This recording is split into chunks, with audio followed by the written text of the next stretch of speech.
ప్రాణం తీస్తే ఏమొస్తుంది? ప్రాణం మళ్ళీ తిరిగి ఇవ్వగలవా?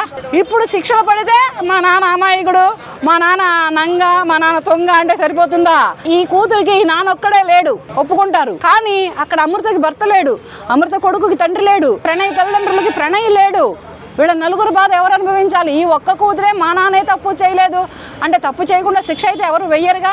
అమృత వాళ్ళ బాబాయ్ కూతురు ఒక అమ్మాయి వీడియో వైరల్ అవుతుంది. మా నాన్న అనవసరంగా జీవిత ఖైదు పడింది అని చెప్పేసి వీడియో వైరల్ అవుతుంది. ఈ నాన్నకి ఈ కూతురికి ఈ నాన్న ఒక్కడే లేడు, ఒప్పుకుంటారు.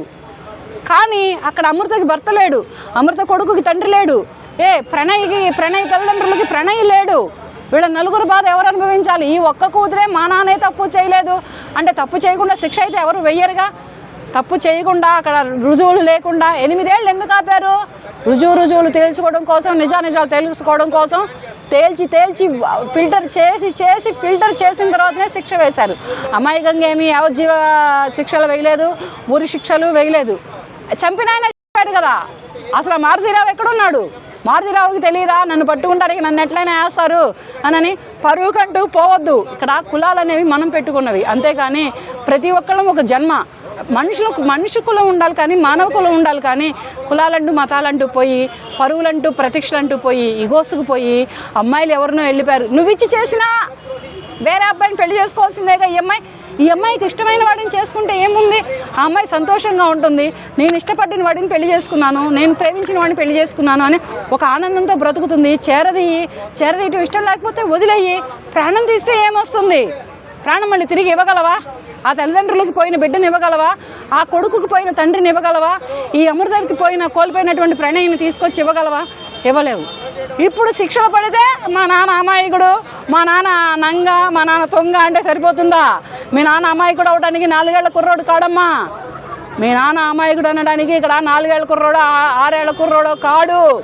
55 ఏళ్ల వ్యక్తి, ఒక 60 ఏళ్ళు దగ్గర పడుతున్న ఒక వ్యక్తి, ఒక ప్రాణం తీసిన శక్తి.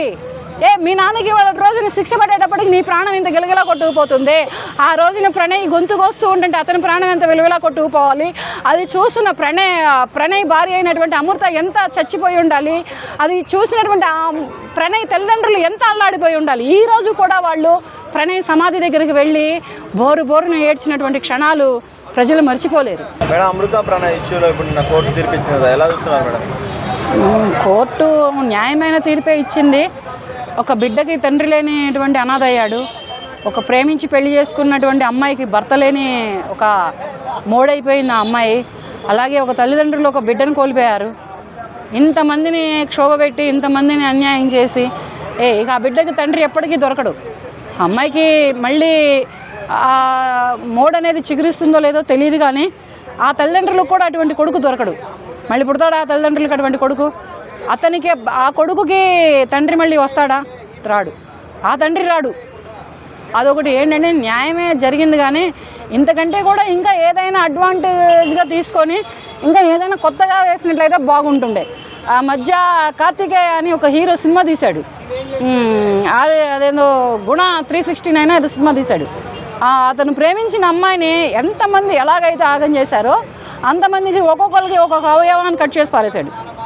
అటువంటి తీర్పులు ఏమైనా వస్తే మహిళల పట్లే కానీ సామాన్యుల పట్లే కానీ ఇటువంటి అరాచకాలు, అఘాయిత్యాలు, ఇటువంటి అత్యాచారాలు జరుగుతున్నాయి కనుక వీళ్ళకి ఏంటంటే ఒక కాలో చెయ్యో తీసేసేసి బ్రతకండ్రా అని రోడ్డు మీద వదిలేయాలి.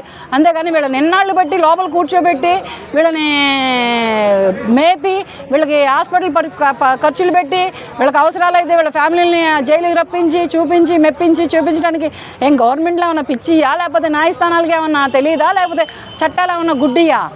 ఇవన్నీ కావు కదా. అది కాదు ఇప్పుడు కావాల్సిన తీర్పు. ఎప్పటికో తీయడం కాదు కావాల్సింది. అడ్వాంటేజ్ ఎక్కడ తీసుకోమని చెప్పాను అంటే ఒక 6 నెలలకో ఒక సంవత్సరానికో ఎమ్మటనే పరిష్కారం చూపించాలి. న్యాయస్థానాలే కానీ, చట్టస్థానాలే కానీ, ధర్మస్థానాలే కానీ, ఏవైనా కానీ అలా చూపించాలి. చిన్న పిల్లలు, మహిళలు, ఒక వృద్ధ మహిళలు, ఒక యువతులు, వీళ్ళందరినీ కూడా అనవసరంగా అన్యాయంగా చేస్తున్నారు. ఏంటి ఇంత అవసరం ఏంటి? మగజాతికి జన్మనిస్తుంది ఆడది. అటువంటి ఆడదానినే కనుమరుగు చేస్తున్నటువంటి వ్యవస్థలో బ్రతుకుతున్నారు ఇవాళ రోజున మహిళలు. కనుక ఇటువంటి మహిళల మీద అత్యాచారాలు చేసినందుకు గాను, ఇటువంటి జంటలను విడదీసి వాళ్ళని లోకంలో లేకుండా చేసినందుకు గాను ఏ చేత్తోటైతే ఆ ప్రాణం తీశారో ఆ చెయ్యే తీసేయాలి, ఏ కాలుతోటైతే వాళ్ళ మీదకి కాలు రువ్వారో ఆ కాలే తీసేయాలి.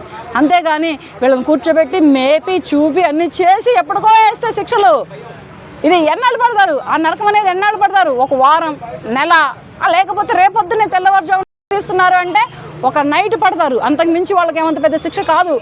తీస్తే ఒక గంటలో ప్రాణం పోతుంది. అది కాదు సరైన న్యాయం. అది న్యాయం అనరు.